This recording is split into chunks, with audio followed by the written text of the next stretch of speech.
Cyberabad police ने chain snatching के 2 मुलजिमीन को गिरफ्तार कर लिया। मुलजिमीन के कब्जे से 45 ग्राम तलाई जेवरात, 6,900 रुपए नकद, एक 2 पहिए वाली गाड़ी जब्त कर ली गई।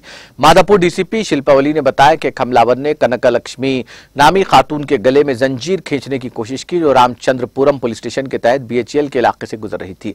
खातून की शिकायत पर मुकदमा दर्ज करके तहकीकात का आगाज कर दिया गया है।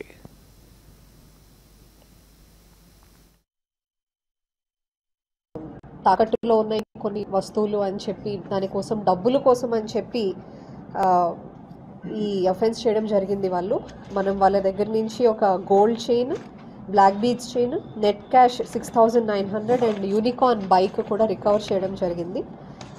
ఈ డిటెక్షన్లో చాలా కష్టపడినటువంటి DI పాలవెల్లి, నరసింహ DSI, తర్వాత గోపి, నారాయణ, విక్రమ్, భవానీ, ప్రకాష్, సిద్ధన్న, మధుకర్, ధర్మేందర్ వీరందరూ కూడా చాలా మంచి ఎఫర్ట్స్ పెట్టి డిటెక్ట్ చేయడం జరిగింది। One request